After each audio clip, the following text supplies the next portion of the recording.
Assalamualaikum warahmatullahi wabarakatuh. Perkenalkan, nama saya Ludis dari Universitas Cokroaminoto Palopo, program studi Teknik Informatika. Baik, pada video kali ini saya akan membahas tentang mengenai konsep dasar sistem komputer. Keuntungan menggunakan komputer. Yang pertama yaitu kecepatannya. Operasi komputer terjadi melalui sirkuit elektronik. Waktu data, perintah dan informasi mengalir melalui sirkuit.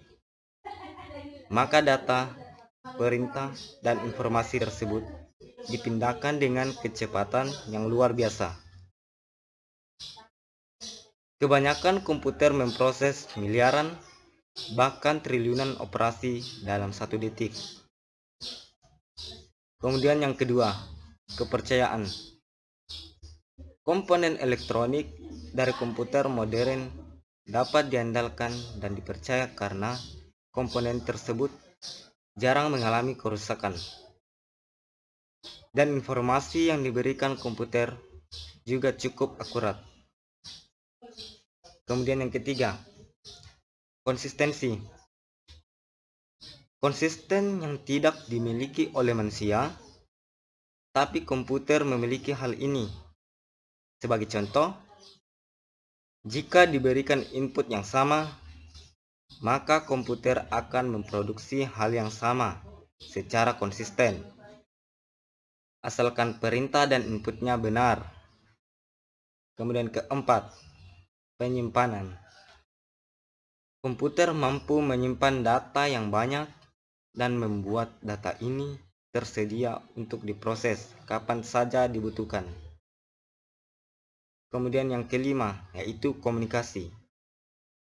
Komputer sekarang bisa berkomunikasi dengan komputer lain. Bahkan tanpa menggunakan kabel, komputer memungkinkan pengguna untuk dapat saling berkomunikasi tanpa dibatasi jarak dan waktu. Ada 3 komponen komputer. Yang pertama yaitu hardware atau perangkat keras. Contohnya desktop PC, laptop, tablet PC, server. Pada dasarnya, hardware terdiri dari 3 bagian utama, yaitu input unit, kemudian proses unit, dan terakhir output unit. Kemudian yang kedua, yaitu software atau perangkat lunak. Terdiri dari 2 bagian. Yang pertama, sistem operasi dan aplikasi. Dan yang ketiga atau brainware atau pengguna. Yang menggunakan komputer dikategorikan sesuai dengan keahlian atau profesinya. Contohnya, operator atau data entry atau EDP. Kemudian programmer sistem. Yang ketiga, analisis sistem, program, database, dan network. Keempat, administrator sistem atau network engineer. Kelima, technical engineer atau technical support. Kemudian keenam, web developer atau web designer. Kemudian ketujuh, animator, dan lain-lain. Kemudian struktur komputer. 4 komponen pokok sistem komputer. Yang pertama, pemroses. Kemudian yang kedua, memori utama. Kemudian yang ketiga, perangkat masukan dan keluaran. Dan kemudian keempat, interkoneksi antar komponen. Pemroses atau CPU. Pemroses disebut CPU, berfungsi mengendalikan operasi komputer dan melakukan pengolahan data. Pemroses melakukan kerja dengan langkah sebagai berikut. Yang pertama, mengambil instruksi yang dikodekan secara biner dari memori utama. Kemudian yang kedua, mendekode instruksi menjadi proses-proses sederhana. Kemudian yang ketiga, melaksanakan proses-proses tersebut. Operasi-operasi pada pemroses dikategorikan menjadi: pertama, operasi aritmetika. Contohnya, penambahan, pengurangan, perkalian, pembagian, dan sebagainya. Kemudian yang kedua, operasi logika. Contohnya, OR, AND, XOR, inversi, dan sebagainya. Kemudian yang ketiga, operasi pengendalian. Contohnya, operasi percabangan, lompat, dan sebagainya. Pemroses terdiri dari 3 komponen, yaitu pertama, CU atau control unit, berfungsi mengendalikan operasi yang dilaksanakan sistem komputer. Kemudian yang kedua, ALU, Arithmetic Logic Unit, berfungsi melakukan operasi aritmetika dan logika. Kemudian yang ketiga, register, merupakan memori yang sangat cepat yang berfungsi sebagai tempat operan-operan dari operasi yang akan dilakukan oleh pemroses. CU atau control unit atau unit kendali, mengatur dan mengendalikan semua peralatan yang ada pada sistem komputer. Kapan alat input menerima data dan kapan data diolah serta kapan ditampilkan pada alat output. Kedua, mengartikan instruksi-instruksi dari program komputer. 3. Membawa data dari alat input ke memori utama. Keempat, mengambil data dari memori utama untuk diolah. Kelima, mengirim instruksi ke ALU jika ada instruksi untuk perhitungan aritmetika atau perbandingan logika. Keenam, membawa hasil pengolahan data kembali ke memori utama lagi untuk disimpan, dan pada saatnya akan disajikan ke alat output.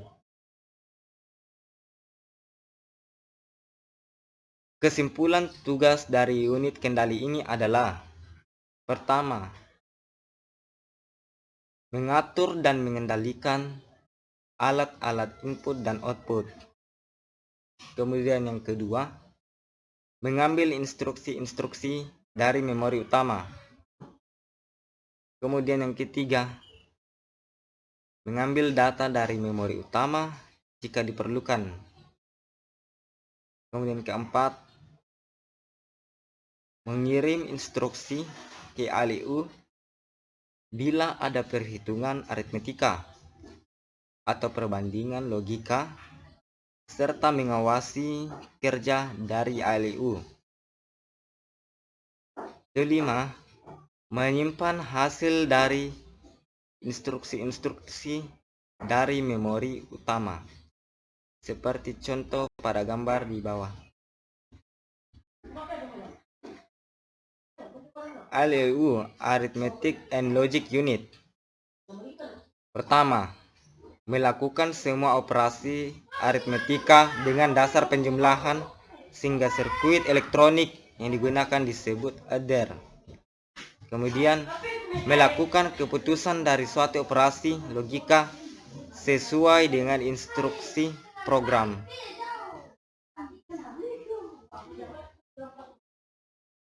Ketiga, operasi logika meliputi perbandingan dua operan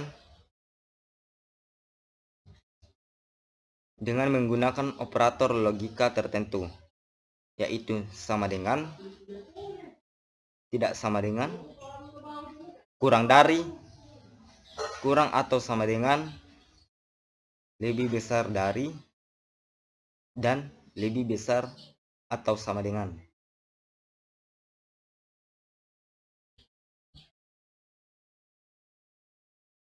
Memori. Ada 3 macam memori yang dipergunakan di dalam sistem komputer, yaitu pertama, register. Digunakan untuk menyimpan instruksi dan data yang sedang diproses. Kemudian, main memory. Dipergunakan untuk menyimpan instruksi dan data yang akan diproses dan hasil pengolahan. Kemudian yang ketiga, secondary storage.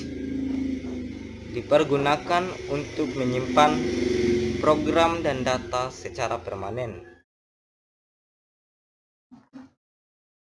Keempat, alat penyimpanan kecil dengan kecepatan akses cukup tinggi yang digunakan untuk menyimpan data dan instruksi yang sedang diproses. Sementara data dan instruksi lainnya yang menunggu giliran untuk diproses masih bisa disimpan di dalam memori utama. Kelima, CPU diibaratkan sebagai otak yang punya ingatan atau register dan pengendali organ tubuh atau CU. Keenam, program dan data diletakkan di memori utama yang diibaratkan sebagai sebuah meja.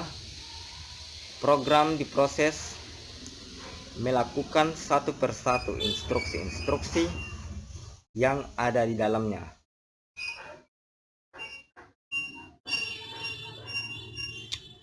Tujuh, instruksi tersebut dibaca dan diingat. Instruksi yang sedang diproses disimpan di register. 8. Misalnya, hitung C sama dengan A tambah B. Maka perlu data nilai A dan B yang masih ada di meja di memori utama. Data ini dibaca dan masuk ingatan kita. Data yang sedang diproses disimpan di register. Misal, A sama dengan 2 dan B sama dengan 3. Sehingga nilai C dapat dihitung, yaitu 5. Proses perhitungan ini dilakukan di ALU. 9. Hasil dari perhitungan ini dituliskan kembali ke meja, disimpan kembali ke memori utama. Dan 10. Setelah itu mungkin data, program, dan hasilnya disimpan secara permanen ke dalam lemari kabinet atau penyimpanan sekunder. Kemudian perangkat I atau O, artinya input atau output, semacam perangkat masukan dan keluaran. Perangkat masukan atau keluaran digunakan sistem komputer untuk berinteraksi dengan lingkungan luar, baik ke pemakai ataupun lingkungan secara umum. Perangkat masukan atau keluaran terdiri dari 2 bagian, yaitu pertama, komponen mekanis, yaitu perangkat itu sendiri. Kemudian yang kedua, komponen elektronis, yaitu pengendali perangkat berupa chip controller. interkoneksi antar komponen. Yang pertama, disebut bus, dan interkoneksi ini berkaitan dengan tata cara hubungan antar komponen-komponen sistem komputer. Kedua, menghubungkan CPU dengan memori utama ataupun dengan alat-alat input atau output. Kemudian ketiga, bus antara CPU dengan memori utama diletakkan pada MDR atau MIR dan unit kendali dalam CPU dan disebut internal bus. Keempat, bus yang menghubungkan CPU dengan input output tidak diletakkan langsung ke input output, tetapi dilakukan melalui input atau output port atau DMA controller atau input output channel dan disebut external bus. 5. Di dalam internal bus terdapat data bus yang dihubungkan dengan MDR, address bus yang dihubungkan dengan MIR, serta control bus yang dihubungkan dengan control unit. Bus terdiri dari 3 macam, yaitu pertama, bus alamat atau address bus untuk memberikan alamat dari memori atau port yang hendak diakses. Bus alamat berisi 16, 20, 24 jalur sinyal paralel atau lebih. Kedua, bus data atau data bus untuk membaca dan mengirim data dari atau ke memori atau port. Bus data berisi angka 8, 16, 32 jalur sinyal paralel atau lebih. Dan ketiga, bus kendali atau control bus. Sinyal bus kendali antara lain yaitu memory read, memory write, input atau output write atau input atau output write.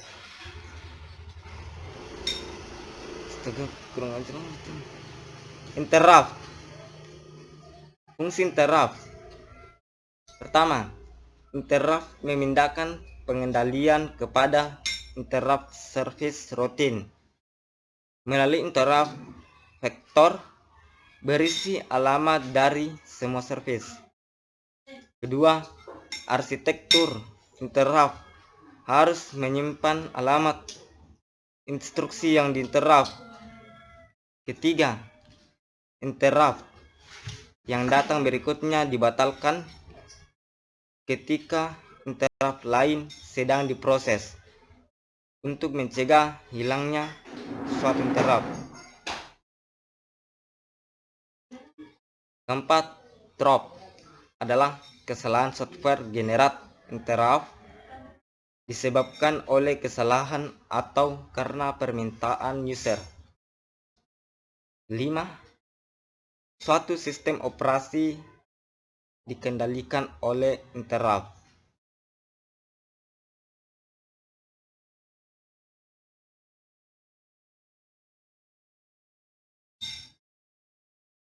Sekian dari materi yang saya sampaikan.